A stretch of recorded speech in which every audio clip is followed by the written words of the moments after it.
The issue is adolescent hunger. The solution is school-based food pantries. This talk is being sponsored by HEB. Welcome to the next Impact speakers, Frito and Katy.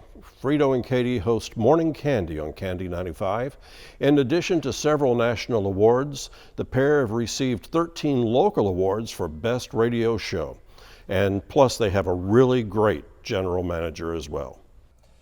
Hey, what's up, guys? We're Frito and Katy, and thank you for joining us this year for a virtual version of Mingle for Meals. Not so much mingling. Mingling is like the last thing they're letting us do, but we're very excited about the meals part, and we hope you guys are too. We're here to talk to you about teens, and obviously a lot of you guys have firsthand knowledge of dealing with teenagers. Maybe you have a teen, maybe you work with a teen, but they're more observant than we give them credit for. And if you do have a teenager or work with them in any capacity, you know that it's pretty impossible to get anything past them. They just pick up on everything. In fact, most of the time teens notice more than we do as adults. They worry too, a lot, about everything. From what clothes they're wearing to, I don't know, how many likes their last TikTok video got. They're extremely sensitive to the judgment of their peers. Now, according to a recent study, 81% of students have said that the pandemic has made those mental health problems worse. And COVID-19 robbed teens of a lot of significant rites of passage, things that we probably take for granted. Graduations, dances, summer jobs, trips, and celebrations.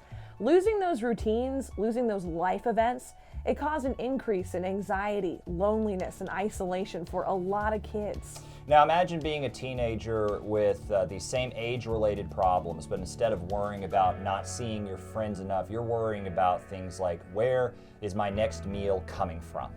Or will my brother have enough to eat tonight when we go home? And I think that's a real concern, and it's a provable concern right now. And here's why. The level of hunger across the United States has almost tripled between 2019 and August 2020.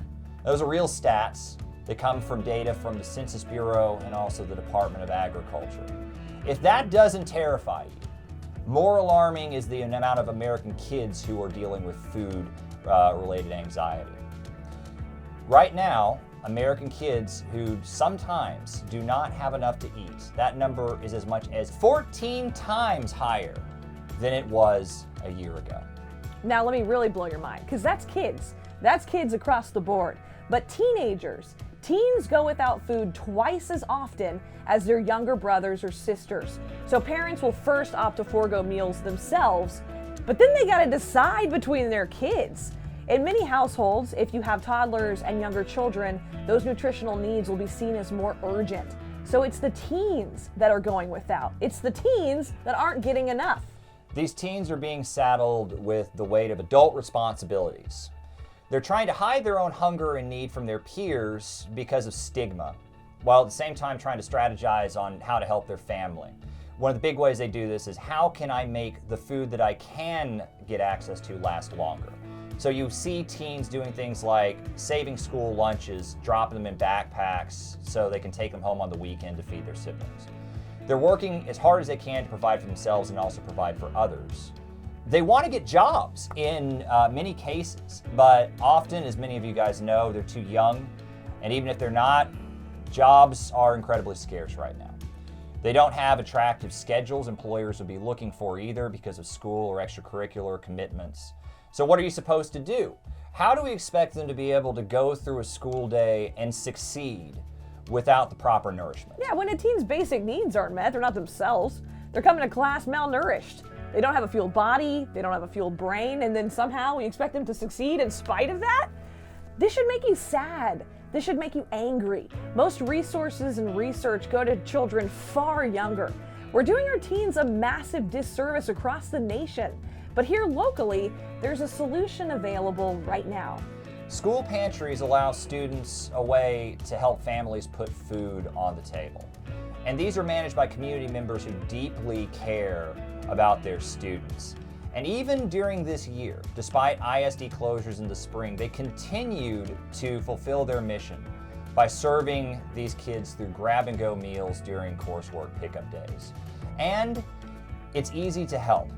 For every $100 donated, $100, the Brazos Valley Food Bank can supply 33 meals via a school pantry. That's just $3 a meal. One of these dedicated teachers, Laura Mendez, she's the school pantry coordinator at Pecan Trails Intermediate.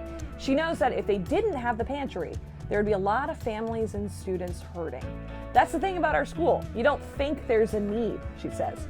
Lester is one of her students, and he visits the school pantry on a regular basis, trying to pick up nutritious, non-perishable food items to take home. He's got 7 siblings, if you can believe that, and he likes when the pantry is stocked with granola bars, because granola bars are his favorite snack. Now, here's where you can help. By supporting the school pantry program tonight, you are helping close the gap so there is less worry and less stress for students in need. Some of you have not been touched financially by COVID-19. Some of you have honestly had a pretty decent year in 2020. If that is you tonight, please give generously and help stand up for these kids all across the Brazos Valley. Thank you. Thank you, Frito and Katy, for highlighting the need that some teens right here in the Brazos Valley face. I know that it's hard to believe, but the Brazos Valley Food Bank can take a donation of $1.25 and secure a pound of food appropriate for a school pantry. Granola bars, oatmeal, ready-to-eat items even, and personal care items like razors and deodorant. Seriously, a donation of $125 secures 100 pounds of food for a local school-based food pantry. Now, how cost-effective is that? It's so cost-effective, you should give right now.